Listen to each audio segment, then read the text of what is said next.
اعوذ باللہ من الشیطان اللعین الرجیم بسم اللہ الرحمن الرحیم ان اللہ ملائکتہ یصلون علی النبی یا ایھا الذین آمنوا صلوا علیہ وسلموا تسلیما اللہم صل علی محمد وعلی محمد وعجل فرجہ۔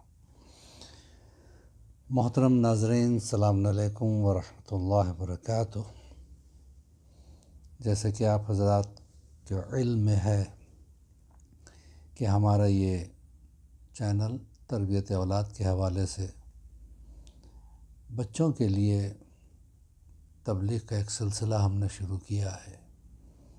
الحمدللہ 1 سال ہو چکا اس خدمت کو انجام دیتے ہوئے۔ مسلسل ہمارے چھوٹے چھوٹے کلپ ایوری سنڈے جو ہے نا ہم ریلیز کرتے ہیں، جس میں بچوں کے لیے جو ہے نا تبلیغ کی باتیں ہوتی ہیں، خاص کر ایسے بچوں کے لیے جن کا تعلق جو ہے ایسے طبقے سے ہے جو ایسی جگہ رہتے ہیں جہاں پہ مدرسے وغیرہ آس پاس میں نہیں ہوں۔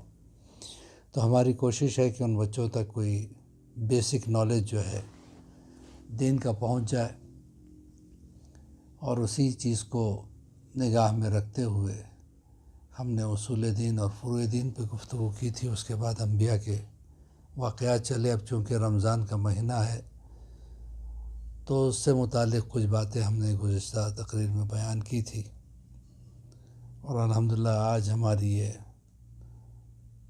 51 درس نمبر ہے، لیسن نمبر 51 چل رہا ہے۔ آج ہم اسی سلسلے میں کچھ اور آگے گفتگو کریں گے رمضان کے حوالے سے۔ دیکھیے، یہ چیزوں کو آگے بڑھائیے، آپ شیئر بھی کیجئے۔ اس سے کیا ہوگا، آپ بھی اس خدمت میں شامل ہو جائیں گے۔ ہو سکتا ہے آپ کے ایک شیئر سے کسی ایسے بچے تک یہ ویڈیو کلپ پہنچ جائے جسے ہدایت کی ضرورت ہے، اور آپ کو اس کا ثواب دارین ملے انشاءاللہ۔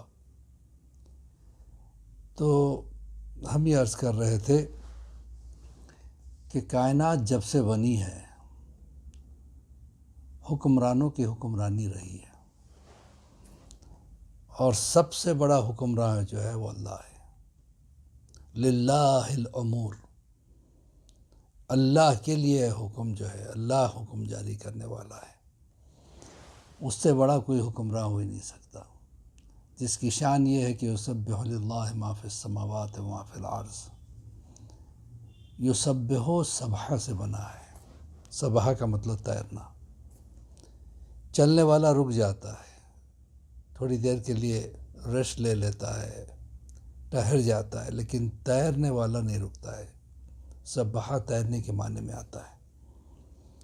اللہ کہتا ہے کہ میری تسبیح پڑھنے والے یعنی اس طرح پڑھتے ہیں کہ کبھی کوئی روکتا نہیں ہے۔ یہ وہ مالک ہے جس کی تسبیح و تحلیل کائنات میں ہر وقت ہوتی رہتی ہے۔ ذرہ ذرہ اس کی تسبیح کرتا ہے، اس کی تعریف کرتا ہے۔ ہم اگر اللہ کی عبادت نہ کریں تو یہ ہماری غلطی ہے، ہمارا نقصان ہے۔ اللہ کا کوئی نقصان نہیں ہے۔ ہمارے اللہ کہنے سے وہ اللہ نہیں بنا ہے، اور ہمارے اللہ ماننے سے وہ اللہ نہیں رہے گا۔ وہ تو اللہ ہے ہی، کوئی مانے تو بھی وہ اللہ ہے، نہ مانے تو بھی وہ اللہ ہے۔ تو اللہ جو ہے نا سب سے بڑا مالک ہے، سب سے بڑا کریم ہے، اور اس نے اپنی عبادت کے لیے ہمیں پیدا کیا۔ ہمارا مقصد تکلیف جو ہے وہ عبادت ہے۔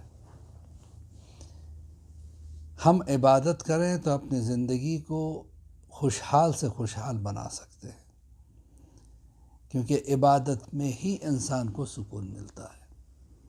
دولت کما کے انسان کو سکون نہیں ملتا۔ یہ ایک رانگ کانسیپٹ ہے کہ ہمارے پاس دولت آ جائے گی تو ہم سکون میں رہیں گے۔ نہیں، ایسا نہیں ہے۔ بڑے سے بڑے امیروں کے نیندیں اڑتی ہوئی ہم نے دیکھی ہیں، انہیں سکون نہیں ملتا ہے۔ سکون اللہ کی قربت میں ہے، اللہ کی عبادت میں۔ اور یہ رمضان کا مہینہ عبادتوں کا مہینہ ہے۔ جتنا چاہو اپنی بخشش کروا لو، توبہ کے دروازے کھلے ہوئے ہیں۔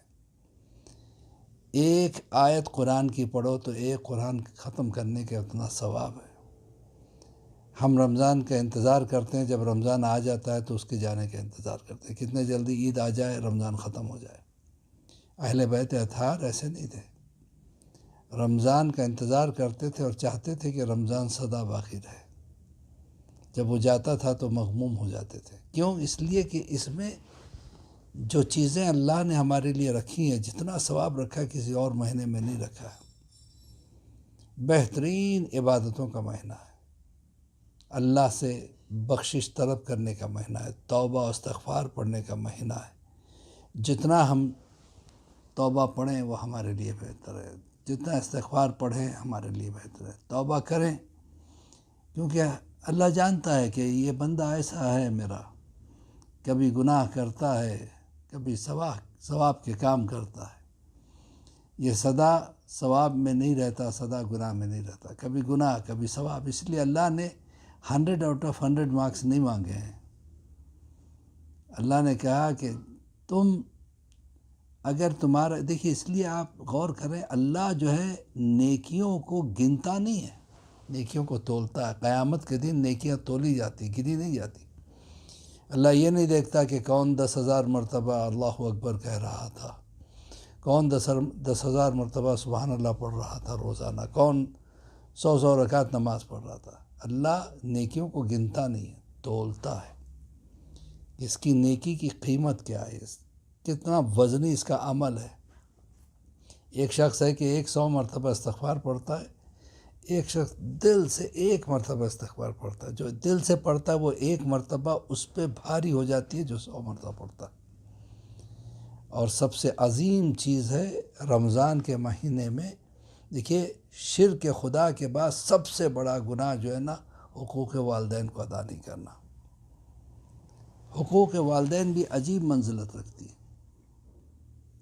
جس طریقے سے اگر کوئی خدا نہ کرے اپنے والدین سے برابر نہ رہتا ہو، والدین کے ساتھ اچھا نہیں رہتا ہو، والدین کو ستاتا ہو، والدین کو رلاتا ہو، یا ان کا خیال نہیں رکھتا ہو، تو اس کے اعمال ایسے ہو جاتے ہیں جیسے کوئی کاغذ کے ٹکڑے کو لے کے آپ پھاڑ دیجئے، پھاڑ کے پھینک دیجئے، ایسے اس کے اعمال ٹکڑے ٹکڑے کر کے پھینک دیے جاتے ہیں اگر وہ والدین کو رلاتا ہے۔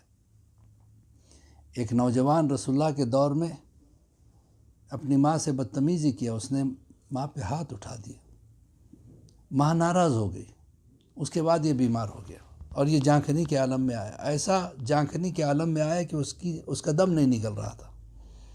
رسول اللہ اس کی عیادت کے لیے گئے، دیکھا کہ اس کا دم نہیں نکل رہا ہے، جانکنی کی حالت میں، کوما میں، ٹھیک سے بات نہیں کر رہا ہے، دیکھ سکتا ہے بات نہیں کر پا رہا ہے۔ کہا کہ کوشش کر، لا الہ الا اللہ محمد رسول اللہ علی ولی اللہ کہے، لیکن وہ اس سے ہو ہی نہیں رہا تھا۔ رسول اللہ نے کہا کیا اس کی ماں اس سے ناراض ہے؟ کہا ہاں اس کی ماں اس سے ناراض ہے، کہا اس کو بلاؤ۔ بلایا گیا، کہا اس کو معاف کر دے، کہا میں اس کو معاف نہیں کر سکتی، اس نے میرے پہ ہاتھ اٹھایا تھا۔ زبان درازی تو کرتا ہی تھا، اب اتنی ہمت ہوئی کہ اس نے ہاتھ بھی اٹھانا شروع کر دیا۔ رسول اللہ نے کہا اچھا تو معاف نہیں کرے گا؟ نہیں کروں گی۔ کہا کہ لکڑیاں جمع کرو۔ ماں نے کہا کاہے کے لیے؟ کہا تو دیکھتی رہنا۔ لکڑیاں جمع ہوئی، کہا اب اس میں آگ لگاؤ، آگ لگا دی گئی۔ کہا اب اس کو اٹھا کے اس میں ڈال دو۔ ماں نے کہا یہ کیا کر رہی ہیں رسول اللہ؟ ایک ماں کے سامنے آپ کیسے اس کے بچے کو قتل کر سکتے ہیں؟ کیسے جلا سکتے ہیں؟ کہا کیوں تو نہیں دیکھ پائے گی؟ کہا کیسے دیکھ پاؤں گی، میرا بیٹا ہے وہ، میں کیسے اسے آگ میں جلتا ہوا دیکھ پاؤں گی؟ کہ جب اس آگ میں جلتا ہوا نہیں دیکھ پائے گی تو اس آگ میں کیسے جلتا ہوا دیکھے گی جو اس سے کئی گنا زیادہ ہے۔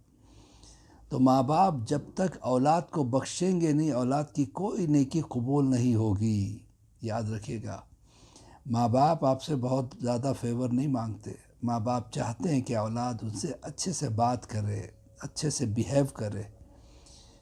بہرحال اللہ ہمیں موقع دے کہ ہم اس رمضان کے مہینے میں اپنے ماں باپ کی خدمت انجام دے سکیں، ان کی دعائیں لے سکیں، اور رمضان کے مہینے میں زیادہ سے زیادہ اعمال بجا لانے کی توفیق عطا فرمائے۔ پروردگار عالم ہمیں قرآن پڑھنے کی توفیق عطا فرما، ہمارے روزوں کو قبول فرما، ہمیں امام کے چاہنے والوں میں شمار فرما۔ وقت والسلام ورحمۃ اللہ وبرکاتہ۔